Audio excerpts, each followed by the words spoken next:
YouTube channel. Okay, so like I'd mentioned, let us subscribe, press the notification button, make sure that you stay tuned because I won't manage to be notifying you all the time that I've uploaded new videos. Okay, like I'd mentioned in the previous video, we're going to continue with market structure. We'll talk about monopoly. Okay, so we're going to illustrate or we're going to explain what a monopoly is, the characteristics of this monopoly, and how the supply curve is, and the demand curve, and all those things. If there is, how a monopoly is formed, etc. Okay, so I am Honorable Christopher. Let us continue on this same thing. The journey has begun. As we prepare for the exam, I'll request that you guys should pay attention to this YouTube channel, make use of it. I'll be sharing videos about everything because I cannot manage to be sharing videos on WhatsApp or any other channels that I can use. Okay, let us continue. Let us start. Okay, so we're looking at a monopoly. Okay, so what is a monopoly? So what explained to say a market structure is simply a system. We can call it or we can put it to be a system on the way the firms under that market react or behave under the market due to the number of firms in it, due to how easy it is to enter the market, and how or the ability to make different or unique goods and services. Okay, in the previous video, I explained about the perfect competition, and you can basically try to watch the previous video. I'd sent that under the perfect competition. Okay, so under this one, we'll focus on monopoly. Okay, so what is a monopoly? Like I mentioned in the previous video, when you want to explain any market structure or any market structure, you can basically just try to check out or try to understand what the characteristics of that market structure are. For example, under this monopoly, we know that a monopoly is simply a market structure that has a single firm or single firms in it. It can have one single firm that is producing unique goods, and these guys are price makers. They're not price takers as a perfect competitive firm. Okay, so a monopoly is simply a market structure that is a price taker, and it produces goods that are unique, not a single good, but goods are unique, and it's just one firm. Okay, it has these reasons why it produces that and why it is a market price maker, and all those things we're going to basically try to explain more as we move. Okay, so that is about the market, a monopoly. Okay, so we have the characteristics of a perfect competition. I mean, a monopoly are that the first one is that a monopoly can set its price. It is a price what? It is a price maker. These guys do not follow the industry to create the what's this? The price. No. These guys can a perfect competition chooses only its quantity, but the price is chosen by the industry. But a monopoly chooses both its quantity, it can choose its quantity, or it can choose the price, but it cannot choose both at the same time. It can either choose that or it can choose that. If it chooses to increase quantity, then the price will be determined by the demand curve. If it chooses to increase the price, then the quantity will be determined by the demand curve. So that is about the perfect a monopoly. Okay, so we're going to move on. So we can illustrate or we can see that under a monopoly, the demand curve is downwards sloping. Even the marginal revenue is downward sloping. The marginal revenue is twice steeper than the demand curve. What we mean is that, as you can see here, these two intercept at the point where the demand curve is price is equals to 20 minus Q, right? And then the marginal revenue there is 24 minus 2, 24. Okay, I mean 2Q. Okay, so they intercept at the point where here at 24. So this is where they intercept at the same point. Then this one becomes twice steeper than that. So as you can see, it is twice steeper than the other, the demand curve. So under a under a monopoly, these guys produce at the point where the demand curve is inelastic. The price elastic, the price elasticity is basically elastic at this point. What it means is that for these guys to sell more quantity, they must reduce the price. Yeah, they must reduce the price of the goods that are there. Let me just give a simple illustration about what I'm talking about and why this is like that. Okay, so let us assume that the market price these guys are selling goods at is at 10, right? It means that if one unit of a good is sold at 10, the total revenue, remember that total revenue is simply the quantity times the price, right? It means that the total revenue that they're going to have is going to be what? 10, because the quantity is going to be 1 and the price is going to be 10. Okay, so for these guys to sell more quantity, they must reduce a bit of the price. Not much, but a bit of the price, because they are selling at the price elastic part, which means that a little change in the price, it will cause a little change in the quantity demanded. Okay, so let us assume that they were to reduce the price from 10 to maybe 9, and these guys are selling how many goods, how many quantity? 2. So if you say 2 times 9, it is going to give us what? 18. If you subtract 18 minus the initial marginal total revenue, you're going to find that you have 8, right? So the market price is going to be higher than the marginal revenue, the extra revenue these firms get by producing more units of a good. So that's the reason, as you can see, the marginal revenue is here and the market price is there. I hope that has made sense. We can move on. So under a monopoly, profit maximization, we're going to follow the same instructions that we had under the perfect competition, but the difference is that, of course, we know that each firm is in the market for the sake of making what? Profit. And then the monopoly is going to produce at the point where marginal revenue is equals to marginal cost, and this condition is followed under the monopoly. Okay, while under the perfect competition, we use the price. The price is equals to marginal cost, because the marginal revenue is the same thing as price. So we use this condition under a perfect competition. But while under the monopoly, we use this condition because marginal revenue is not the same thing as the price. As you can see on this graph, these two are not the same. The price, of course, the demand curve is the same thing as the price. It's the same thing as the average revenue. But as you can see here, the marginal revenue is not the same thing as the demand curve, nor the price or the average revenue. So yeah, okay, so that is the difference that is there. Okay, what other thing am I leaving?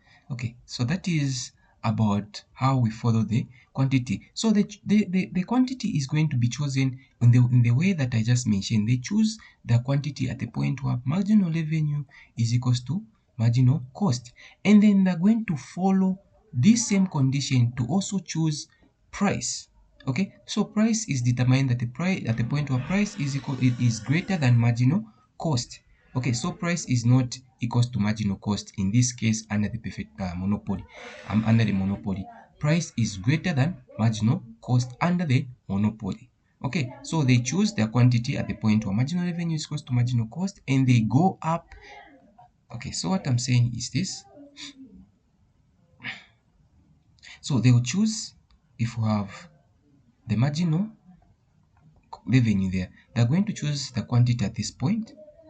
So this is the quantity, and they'll drag go up. Once they reach in the demand curve, they'll turn like that, and the price is going to be there. Or they can choose the price and go there. The demand curve is going to turn, and they are going to see where the marginal cost is equals to marginal revenue. So that is what we meant by the monopoly can choose either the price or the quantity. It can choose one of these to determine how to supply the resources to the warfare or to the society. Okay. So graphically, like I'm just from illustrating, those are the interpretation that we follow, and those are the easy steps that we have to follow. So this is what we have to follow under the monopoly short run. We know that in the short run we have variable cost that we are like we just explained. We can refer to the perfect competition video that we just made or had posted. You can just refer to that. Okay, so of course we're going to have average variable cost that is below the average total cost. As you can see here, we're just going to follow the same instructions or the same conditions that we had to follow there, but the only difference is that here we have the demand curve that is downward sloping, and then the marginal revenue that is twice steeper than the demand curve. Of course, even here the firm is going to make profit at the point where price is greater than average total cost, which means that it is making supernormal profits, right? If price is equals to average total cost, it means that the firm is making zero supernormal, I mean zero economic profits, which are known as normal profits. Okay, so here under the short run, I mean under the monopoly, it doesn't matter if a firm is in the short run or the long run, a firm can still make supernormal profits either ways, as long as price is greater than average total cost. Okay, so the same condition follow when price is greater than average variable cost. A firm should continue producing because it is able to cover up all its costs. Okay, if price is less than average variable cost, it means that the firm is making losses that it can't incur, and it should shut down. Sorry, so it should shut down. Okay, so that is the condition that we're going to follow under the monopoly, and that is what we follow. Okay, and the shutdown point, I'm just from illustrating, you know that the firm is going to shut down when price is less than average variable cost, because the firm is unable to cover up all its variable costs. Okay, so that is that. So the supply curve under um, the monopoly.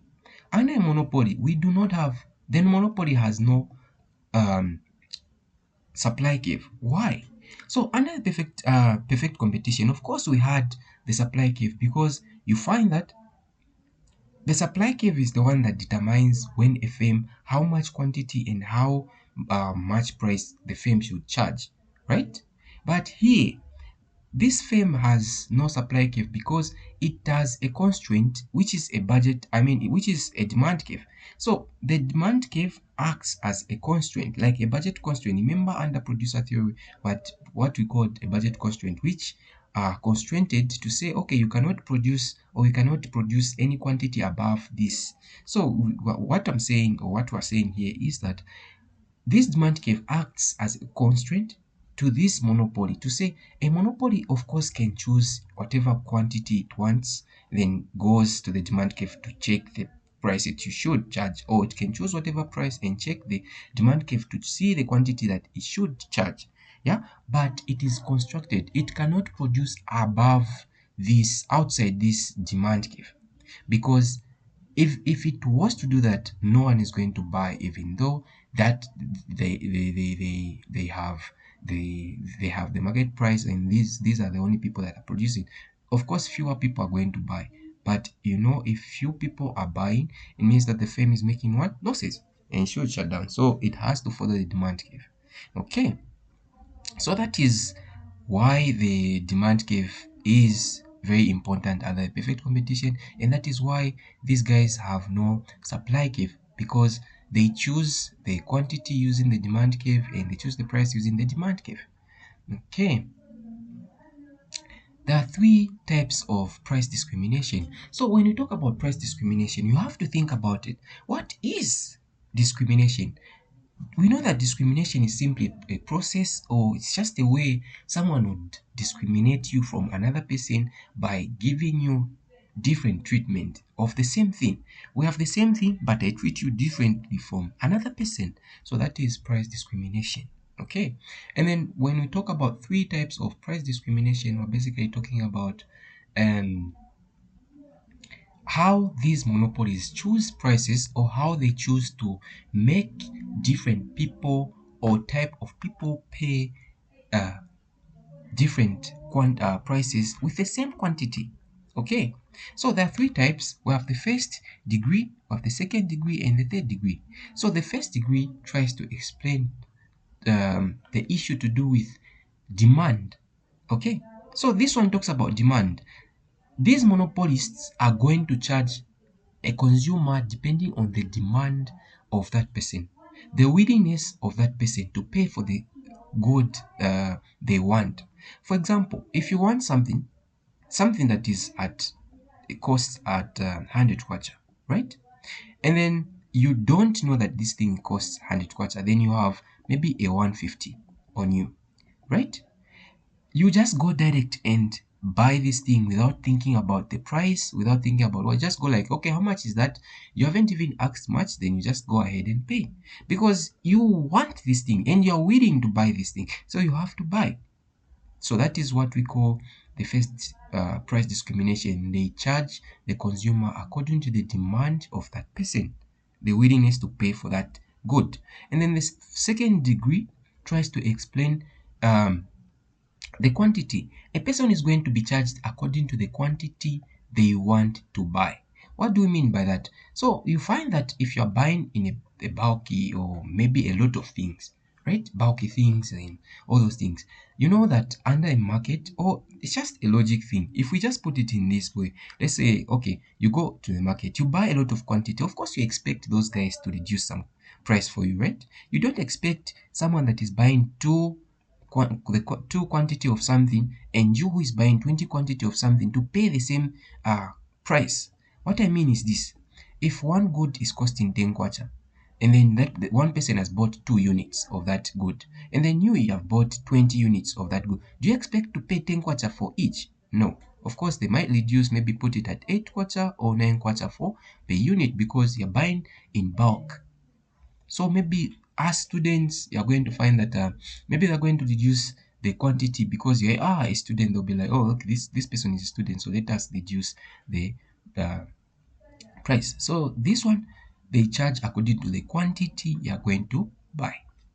The third discrimination, they charge people or the consumers according to the market where they at. Example, we can have a market in Kalingalinga, right? You find that the places like Kalingalinga, Matero, um, George Compound, all those places. So you're going to find that if a place like Kalingalinga, those guys want electricity. Let me give example of Zesco um, utility or util supply, okay, for Zambia.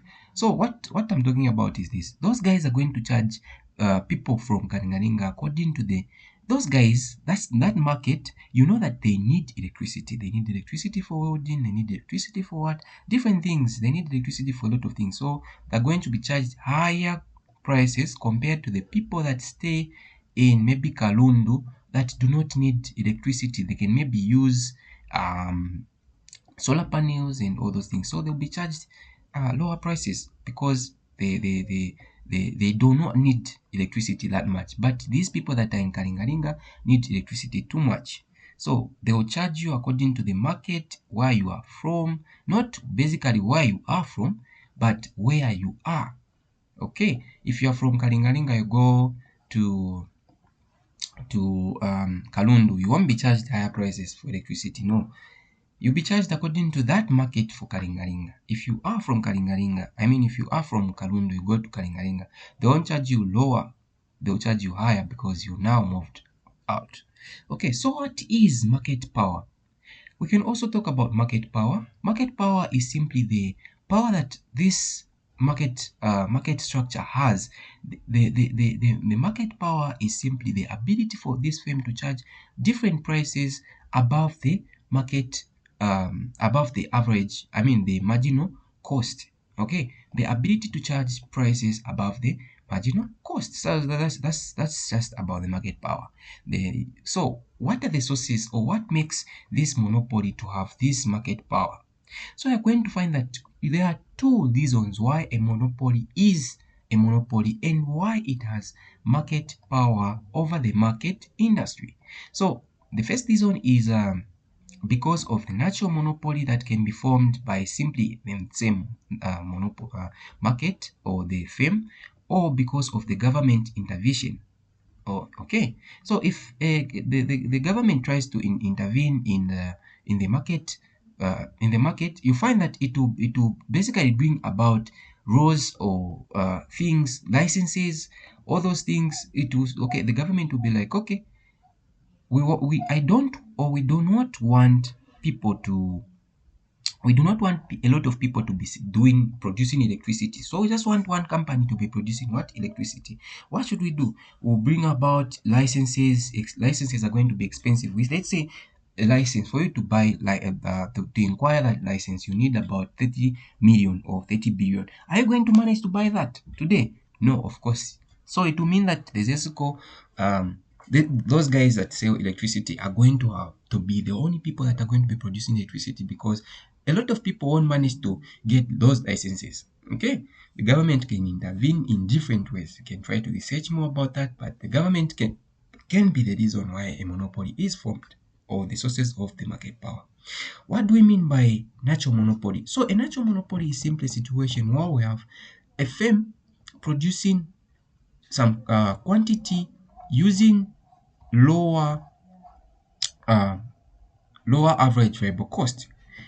Because of economies of scale, you find that a firm is going to be producing, the more the firm is producing, the more the quantity it is producing, the less the average variable cost it will have. I mean, the less the average total cost it will be incurring. So the costs are going to be reducing if one firm is producing. So the reasons why the economies of scale can incur or come about, uh, are that a firm can have a better technology than other firms that do not have. A firm can have a secret of how to produce something that other firms do not have. So for that reason, you find that the firm is a monopoly, because it is the only firm that is able to produce that good or that quantity or how that thing looks like. Okay, or higher license issue or restrictions to barriers of entry. You find that there are barriers to entry and all other things that can make the firm to be a monopoly. Okay, so for example, you find that a musician sang a song, right? You find that they go to the court and they hire a lawyer and say, okay, I do not want someone or any person to sing any lyrics from my song from this period of time to that period of time, maybe a period of 2 years. Then yeah, I don't want anyone to sing any lyric from this song. So it will mean that that person has automatically become a monopoly on their own. This is called a monopoly that is simply formed due to patents. Okay, so that is simply a patent that can make someone become a monopoly on their own. Okay, so we can also compare a perfect competition and a market structure. I mean, perfect competition. So you find that we have this part, like that part. Well, just cut it there. You find that this is a part will follow conditions. A monopoly will produce at the point where price marginal revenue is equals to marginal cost, and then that's the condition that is there. They will get the price at the point price is greater than marginal cost, and that's the point. So a monopoly will produce at this point, right? You find that the the consumer surplus is above this part. This is the blue part, this part, this part that I've shaded. So this is the part that consumers have. This is the consumer for the welfare. That's the welfare for those consumers that are consuming the goods under the perfect, I mean the monopoly. And then producer surplus is this part. So as you can see, producer surplus is more than consumer surplus, though that's not the actual reason why I'm drawing this. There's this part that is left out. This part that is left out. Oh, let me just change the color. Let me just put it in this color. So there's this part that is left out. This is what we're calling consumer welfare. So this consumer welfare is the welfare for those people. By the way, consumer welfare or welfare, what we mean is that it is the satisfaction for people. You find that people are not fully satisfied with the goods that they produce. They would have wanted more, or they would have wanted to buy, but they can't because the price is high and the quantity is restricted. You find that the quantity is restricted, the quantity is lower than the price, and then the quantity will finish and the price is high. So no one is going to buy much. So someone won't be satisfied. That is why a perfect competition is considered to be better than a monopoly. The monopoly is not a better thing if we compare it to a monopoly. I mean to a perfect competition. So a perfect competition is going to produce at the point where margin a price is equals to marginal cost.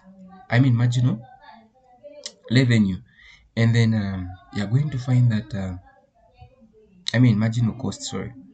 Okay, so we are going to find that price is also going to be equals to marginal cost. So these are the conditions for the perfect competition, which is this part, right? This is the part, and they will choose the price there. So as you can see here, the price for the monopoly is high, but the quantity is low, and the quantity for the perfect competition is low. The quantity is high. So you find that the consumer, the producer consumer surplus is here. It is all this part. You find that the whole part is fully utilized. Everything, all the consumers are going to have their money back. Some money is going to go back because the quantity is too much and the price is low. So if you are the 10 kwacha, you want to buy something at 5 kwacha, you don't know that something is costing 10 kwacha, 5 kwacha, you find it at 5 kwacha. You have consumer surplus there. Okay, and then producer surplus is going to be down here for the perfect competition. So all this part that is there. Okay, so there is full employment in the warfare under the perfect competitive firm. So a perfect competitive firm is considered to be better than a monopoly for those reasons. Okay, so like just to go back to it, a perfect competition will charge lower quantity prices and produce higher quantity, while a monopoly will charge higher quantity prices and produce lower quantities. That is why a perfect competition is regarded or considered to be better than a monopoly. Okay. So welfare, we just explained what welfare is, and we know that people get to be affected if they cannot satisfy their welfare. People won't be satisfied and their welfare is not utilized. Okay. So the cost uh,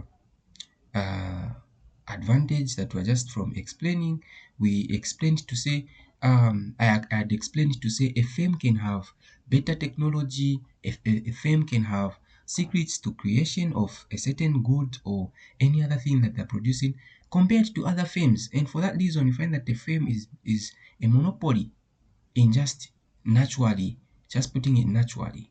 Okay, so we'll move on. Okay, we'll move on. So government interaction that creates a monopoly, we just explained. We said that the government can intervene and bring about a lot of things. Now, the government can also intervene to say, okay, the monopoly has now started the acting up. How can I, or how can they bring about a monopoly to end? So the government can basically intervene by promoting perfect competitive, by dropping the barriers to entry, by um, dropping promoting or encouraging perfect competitive firms, adding more firms. You know that if there are no barriers to entry, a lot of people will enter. There are no licenses involved much. Anyone can basically manage to buy that license when it is cheap, and anyone can start producing what they're producing.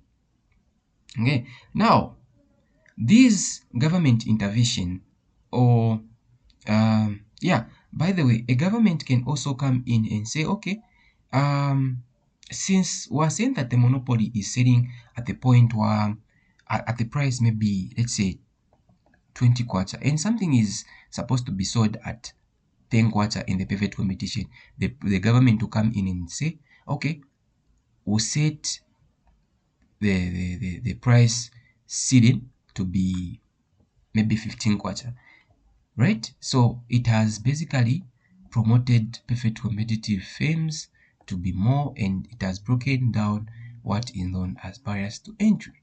Okay, so yeah, you can also talk about what effects can come in if a firm decides to promote all these things that we're talking about. So you're going to find that the government doesn't really know how much quantity is best to reduce, and how much price how much price, see what price exactly should they put as the price ceiling. They can maybe put the price to be high, too high, or to be too low, which will make that these firms that are under the monopoly will have to exit, because maybe they can be making losses, or maybe they will be making more profit, and people again will be suffering more. So it is a problem again if the government intervenes. So that's the reason they just watch the monopolies be or act the way they act. Sometimes it can be those monopolies can pay those guys that are involved when it comes to price seeding and all those things. And if those guys are paid off, maybe the price was supposed to be set as 40 kwacha, it will be set maybe 100 kwacha. You see, so I find that these guys are going to be happy because the thing has now benefited them. Okay, so this is the end of market structure. We'll tackle questions on how you can answer questions about market structure and all those things. You can refer to the video that I posted recently about the perfect competition. Subscribe to the channel. Make sure that you follow you share the videos with your friends. I am Honorable Christopher. Thank you for watching. Have a blessed night, guys.